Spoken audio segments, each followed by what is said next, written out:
subject. Well, thank you, Madam Chair, for holding the hearing today. And I'm glad to see the committee following up on our statutorily required oversight hearings and holding this semi-annual review of the CFPB on time. And I want to congratulate you on that, because there's been an alarming trend that committee Democrats are scrapping these statutorily required hearings. And I hope that we're back on track now. So, Director Chopra, welcome before the committee. Thank you for being here. I know you've been in this room many times before, but thank you for your first time testifying. As you know, we have a lot to discuss. Over the last several months, the CFPB has issued many new and concerning rules, guidance, as well as policy statements, and revoked some important actions completed under previous leadership. The Bureau has also delayed implementation of major rulemakings, causing regulatory uncertainty. It's problematic. I'd like to hear more about how the Bureau came to those conclusions and why those actions were necessary. But I know you've only been director for a month. None of those decisions were of your making. It was Acting Director Weigio who was calling the shots for the last 9 months. And he was unconfirmed. He acted as an unaccountable bureaucrat making those decisions, and I think the decisions were harmful to small businesses and consumers. But now we have you, a Senate-confirmed, but still wholly unaccountable under the organizational structure, under the law of the CFPB, a wholly unaccountable Democrat CFPB director. And I think we've seen this one before. This is not new. And as you pointed out in your statements to Bureau staff, you were there at the inception of the Bureau, one of the first employees more than a decade ago. And under the leadership of Senator Warren and former Director Cordray, you were an active participant in the CFPB's regulation by enforcement. I would hope that having witnessed the harmful impacts of that style of regulation, you'd come to a different conclusion about how you will act as director.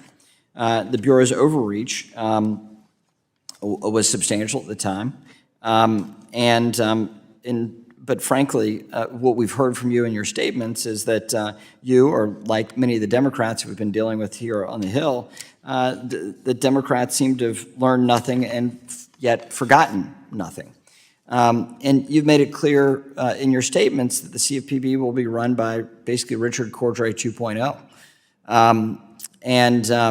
I'd like to hear some differences, but so far I've yet to hear substantial differences. The main difference between now and then is that the Supreme Court has recognized that what Republicans were saying is that the CFPB's leadership structure is unconstitutional. We think this is a good first step, but now it's time for Congress to rein in the Bureau and create an accountable agency. There are a number of Republican proposals to accomplish such a goal. Take, for instance, Congressman Barr's TABS Act to bring the CFPB's funding under annual congressional appropriations, or Congressman Lueckermeyer's bill to make the Bureau a 5-member commission. We also have Congressman Loudermilk's Taylor Act to tailor regulatory actions to limit the burden on institutions and give greater clarity. We also have Congressman Williams' bill to remove abusive from the UDAP and make sure that the Bureau can't make rules of the road as they sort of go along. And Congressman Emmer's bill to require a review of all proposed and existing guidance, orders, rules, and regulations and create a whistleblower reward program at the CFPB. I think there are things that we can come to terms with in this basket of Republican policy offerings here. These are simple, common sense solutions that we should talk more about today. Instead, I know that Democrats have attached a long list of their partisan priorities to this hearing because they continue to focus on a far-left agenda trying to pass here in the House of Representatives and through the Senate. Republicans are more interested in getting answers about your agenda, Director Chopra, and how your decisions will impact small businesses and American families. We want it to be different than last time. We do. And my hope is that you have a different approach than your predecessors.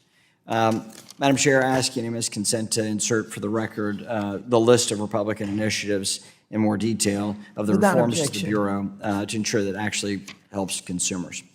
Thank you. Yield back.